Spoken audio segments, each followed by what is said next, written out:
Hello everyone, how are you all. I know कि मैं काफ़ी दिन के बाद वीडियो पोस्ट कर रही हूँ, पर आगे से मैं कोशिश करूँगी कि कंसिस्टेंट रहूँ। तो आज का जो वीडियो है वो जो मैंने रेटिनॉइन के ऊपर वीडियो बनाया था उसका ही आगे बना रही हूँ, क्योंकि उसमें बहुत सारे लोगों को कन्फ्यूजन था, बहुत लोगों को समझ में नहीं आया था शायद वो वीडियो, या कोई पॉइंट्स था जो उसमें रह गया था। तो इस वजह से बहुत लोगों को कन्फ्यूजन हो रहा था और बहुत सारे कमेंट्स आ रहे थे उस पर। तो मैंने सोचा कि एक वीडियो बना करके मैं वो सारे डाउट्स आप लोग के क्लियर कर दूं। तो चलिए फिर वीडियो स्टार्ट करते हैं। तो मैंने इसके पहले जो बताया था वो ये था, ये रेटिनॉइन क्रीम था रेटिनो ए। इसका जो पावर है वो 0.025 है। इसका जो परसेंटेज है या इसका जो पावर कहेंगे वो 0.025 है। ये ब्लू कलर का, ये देखिए आप, इसमें ये ब्लू कलर का है। और इसका एक और हायर पावर में आता है, उसका मैं पिक्चर यहाँ पे लगा दूँगी, वो 0.05% पे आता है। तो वो इससे ज़्यादा स्ट्रॉन्ग होता है। तो हम लोग को उतना स्ट्रॉन्ग लगाने का ज़रूरत नहीं है। हाँ, वो डॉक्टर प्रिस्क्राइब करते हैं कई उस पर, लेकिन अब जब स्टार्ट करते हो तो आपको हमेशा लो पावर से स्टार्ट करना है। तो इसलिए मैंने ये रेकमेंड किया था, ये 0.025 वाला जो है वो मैंने रेकमेंड किया था। वो भी सेम नाम से आता है, रेटिनो ए रेटिनॉइन करके आता है, बस उसका पावर डिफरेंट रहता है। और यहाँ पे इस पैकेट में जहाँ पे ब्लू है वहाँ पे उसमें रेड रहता है। तो बहुत लोगों को कन्फ्यूजन हो रहा था इसमें। तो जब भी आप इसको लगाना शुरू करोगे तो पहली बात कि आप इसको रात में लगाओगे, आप दिन में इसको कभी नहीं लगा सकते हो। अब जब भी लगाओगे रात में लगाओगे। और रात में जब आप लगाओगे तो मैंने इसको कैसे लगाने के लिए बताया था कि आप स्टार्टिंग में इसको एक एक दिन 2-2 दिन गैप करके, मतलब जब आप स्टार्ट कर रहे हो बिल्कुल, तो आप वीक में 2 दिन लगाओ। उसके बाद धीरे धीरे उसको फिर 3 दिन करो, 4 दिन करो, 5 दिन करो, फिर अल्टरनेट नाइट लगाओ। उसके बाद फिर आप इसको रेगुलर लगाना शुरू करो। ठीक है, ये इसका फर्स्ट पॉइंट है। अब आप जब रेगुलर लगाने लगोगे तो आप देखोगे कि आपका स्किन पील ऑफ कर रहा है। वो क्यों करता है? क्योंकि ये डेड स्किन, जितने भी हमारे स्किन के ऊपर जितने भी डेड स्किन के लेयर होते हैं उसको ये हटाता है। इस वजह से जो हमारा स्किन है वो पील ऑफ करता है। तो इससे डरने का ज़रूरत नहीं है। वो होगा 1 हफ्ता 2 हफ्ता तक होगा वो आपको। अगर आपके में बहुत ज़्यादा डेड स्किन रहेगा तो वो आपको हो सकता है 3 हफ्ते भी ले ले नॉर्मल होने में स्किन।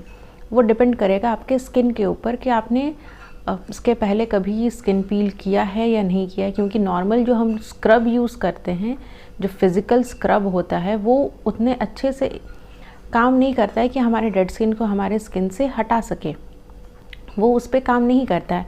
वो हल्का फुल्का जो भी डस्ट रहता है, जो पोल्यूशन रहता है, उसको वो हटाने में मदद करता है, लेकिन वो डेड स्किन को हटाने में मदद नहीं करता है। तो वो जो सालों से हमारे स्किन के ऊपर डेड स्किन जो जमा हुआ है उसको हटाने में टाइम लगता है। तो इस वजह से आपका जो स्किन है वो पील करने लगता है। तो अगर आपके में ज़्यादा डेड स्किन नहीं होगा तो 1 हफ्ते में ही आपका पीलिंग ख़त्म हो जाएगा। अगर ज़्यादा होगा तो 3 हफ्ता, कई बार 1 महीना भी लगता है। लेकिन 1 महीना बहुत रेयर केसेस में होता है कि 1 महीना तक आपका स्किन पील होता रहे। नॉर्मली 2 हफ्ते में या मैक्सिमम 3 हफ्ते में आपका पीलिंग ख़त्म हो जाता है। ये उसका सेकंड पॉइंट हो गया। इसके बाद है कि आप जब पील होता है तो कई बार पीलिंग के साथ साथ आपको पिंपल भी निकल जाते हैं। तो वो क्या होता है कि जितने भी हमारी स्किन के अंदर पिंपल्स जो दबे हुए होते हैं, जो बाहर नहीं निकल पाते हैं, किसी भी कारण से जो ब्लॉकेज होता है, तो क्योंकि ये ऊपर से डेड स्किन हटाता है तो वो पिंपल्स को जगह मिलता है निकलने के लिए, वो उसको बाहर निकालता है। और जब वो पिंपल एक बार निकालेगा बाहर, उसके बाद यही क्रीम आप उसको पिंपल को सुखाएगा भी। आपको उसके लिए कोई अलग से क्रीम या फिर कुछ और लगाने की ज़रूरत नहीं है। बस आप इसी क्रीम को, ये रेटिनॉइन को ही आप रेगुलर बेसिस पे लगाते रहो तो वो पहले पिंपल्स निकलता है। वो ज़रूरी नहीं है कि सबका पिंपल निकले।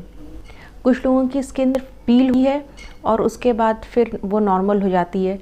कुछ लोगों का होता है कि जिसका पिंपल सप्रेस्ड रहता है उनका पिंपल्स निकलता है। तो ज़रूरी नहीं है कि हर लोगों का ये पिंपल निकले ही। तो वो डिपेंड करता है अलग अलग स्किन के ऊपर। तो आपका पिंपल निकलेगा और फिर यही क्रीम उसको फिर एक बार बाहर निकालेगा और फिर उसको सुखा करके उसको स्किन को फिर नॉर्मल करेगा। तो अगर आपको पिंपल हो रहा है तो इससे डरने का ज़रूरत नहीं है। ये एक पॉइंट हो गया। अब अगर आपको बहुत ज़्यादा जलन हो रहा है, बहुत तकलीफ़ हो रहा है, तब आपको इस क्रीम को लगाना स्टॉप करना है, उसको नहीं लगाना है।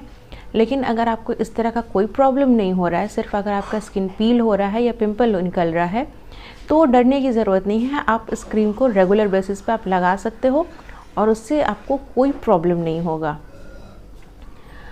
अब कितने दिन तक लगाना है, तो पहली बात तो इसको सिर्फ रात में लगाना है और ये डिपेंड करता है कि आपके स्किन के ऊपर आप किस चीज़ के लिए लगा रहे हो। अगर आपको सिर्फ डेड स्किन हटाना है तो जब आपकी पीलिंग स्टॉप हो जाएगी उसके बाद आप इसको रोक सकते हो। लेकिन अगर आप ओपन पोर्स के लिए लगा रहे हो, क्योंकि ये ओपन पोर्स में भी काम करता है, मतलब ये एक ऐसा क्रीम है जो आपके हर स्किन प्रॉब्लम पे काम करता है। तो अगर ओपन पोर्स के लिए लगा रहे हो तो कुछ ज़्यादा टाइम लेगा। अगर आप फाइन लाइंस के लिए ऊपर लगा रहे हो, आपको फाइन लाइंस ठीक करना है, रिंकल्स ठीक करना है, तो ये थोड़ा और टाइम लेगा। तो इसको अब हमेशा तो रेगुलर ऐसे लगा नहीं सकते हैं। इसको लगाना कैसे, अगर मान लीजिए आपकी जब स्किन पील हो रहा है, आप शुरू में 1 दिन लगाया, 2 दिन लगाया, फिर 3 दिन लगाया वीक में, उसके बाद फिर अल्टरनेट नाइट लगाया, उसके बाद फिर धीरे धीरे हम इसको रेगुलर लगाते हैं, डेली लगाते हैं रात में। जब हमारी पीलिंग स्टॉप हो जाए या आपको लगे कि आपके जितना भी स्किन था सब जगह से पील हो गया है, अब आपका कोई भी डेड स्किन नहीं बचा, क्योंकि जब पील होता है तो वो आपको पहले स्किन वहाँ का सुखाएगा, थोड़ा सा ड्राई करेगा और उसके बाद वो धीरे धीरे उसको निकालना शुरू करेगा। तो आप जब आपको लगे कि आपका सारा स्किन पील हो गया है, तो उसके बाद आप क्या करोगे, इसका फिर धीरे धीरे आप इसको कम करना शुरू करोगे। अभी आप डेली लगा रहे हो और आपका स्किन सारा पील ऑफ हो गया है, आपको लग रहा है कि आपके स्किन से सारा डेड स्किन जितना है वो हट चुका है और जितने भी न्यू स्किन आ गए हैं, तो आपको क्या करना है, इसको फिर धीरे धीरे कम करना है। पहले आप फिर इसको अल्टरनेट नाइट करना शुरू करो, फिर वीक में 1 दिन 2 दिन लगाओ, 3 दिन लगाओ, ऐसे करते करते मतलब आपको उसको पहले अभी आप 6 दिन लगा रहे थे, उसके बाद धीरे धीरे आप उसको 5 दिन लगाओगे, फिर 3 दिन लगाओगे। इस तरीके से आपको उसको धीरे धीरे कम करना है।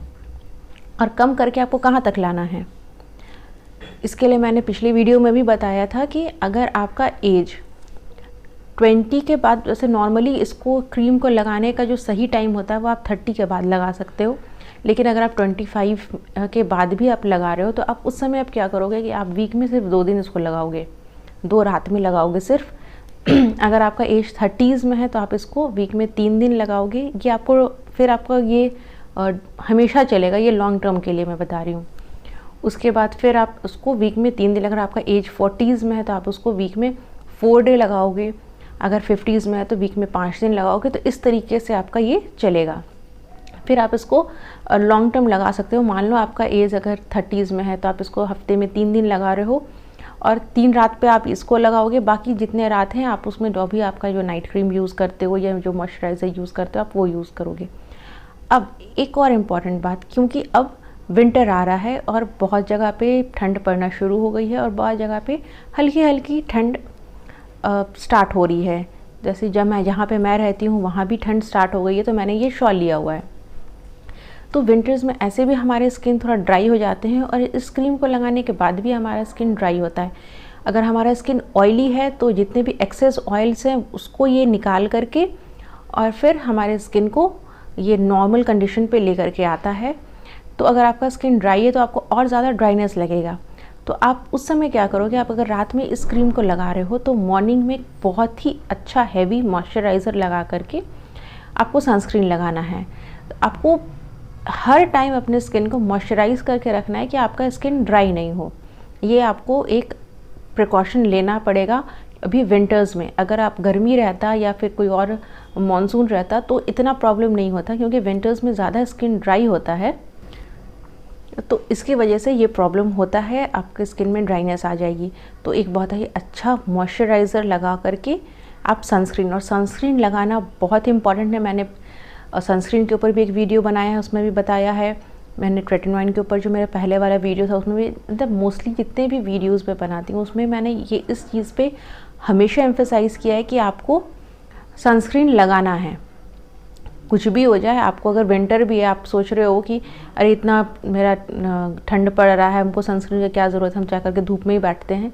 नहीं, आपको सनस्क्रीन लगाना है। और अगर आप इस क्रीम को लगा रहे हो, आप रेटिनॉइड को लगा रहे हो और अपने स्किन में आप कुछ अच्छा चाहते हो, अपने स्किन को अच्छा करना चाहते हो, तो आपको धूप में डायरेक्ट बैठना भी अभी ठंड में अवॉइड करना है, क्योंकि आपको सन के रेज़ पे आपको नहीं, डायरेक्ट सन रेज़ पे आपको नहीं बैठना है, नहीं जाना है। तो आप कोशिश करो कि आप सन रेज़ को अवॉइड करो, और आपको धूप में निकलना भी है तो आप काफ़ी अच्छे से अपने मास्क लगाओ, उसके ऊपर से स्कार्फ बांध करके अपने फेस को अच्छे से कवर करके उसके बाद ही आप बाहर निकलोगे। क्योंकि अगर आप नहीं ऐसा करोगे, आप सन से नहीं बचोगे, आप सनस्क्रीन नहीं लगाओगे, तो फिर आप देखोगे कि आपका स्किन और ज़्यादा काला पड़ रहा है। उसके बाद आप बोलोगे अरे ये क्रीम तो मैंने फेयरनेस के लिए लगाया था, ये क्रीम तो मैंने इसके लिए लगाया था, और मेरा स्किन तो और ख़राब हो रहा है। तो वो क्यों ख़राब होता है? वो आपकी गलती की वजह से होता है, क्योंकि आप इस क्रीम को लगाते हो रात में और उसके बाद मॉर्निंग में आप जा कर के डायरेक्ट धूप में निकल जाते हो, आप कोई सनस्क्रीन नहीं लगाते हो, कोई सन प्रोटेक्शन नहीं लेते हो, कुछ भी नहीं करते हो। उसके बाद आप आकर के कंप्लेन करोगे कि मेरा स्किन ख़राब हो रहा है, तो वो आपकी गलती की वजह से हो रहा है। क्योंकि मैं इस क्रीम को लगाती हूँ और मैं अच्छे से सन प्रोटेक्शन पूरा अच्छे से यूज़ करती हूँ, तो मुझे कोई प्रॉब्लम नहीं होता है। तो इसलिए सन प्रोटेक्शन का यूज़ करना बहुत ज़रूरी है अगर आप इस क्रीम को लगा रहे हो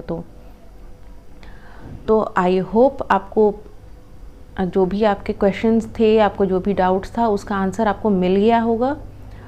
तो आप इस वीडियो को देखिएगा और इस चैनल को सब्सक्राइब करिए, क्योंकि बहुत सारे ऐसे सब्सक्राइबर हैं जो व्यूअर्स हैं सॉरी, जो देख करके चले जाते हैं और चैनल को सब्सक्राइब नहीं करते हैं। तो उनसे मेरा हम्बल रिक्वेस्ट है कि प्लीज़ इस चैनल को सब्सक्राइब करें, तो मुझे भी मोटिवेशन मिलता है और मैं भी आप लोग के लिए और ऐसी अच्छी अच्छी वीडियोज़ लेकर के आऊँगी। तो फिर मिलते हैं नेक्स्ट वीडियो में, तब तक के लिए बाय।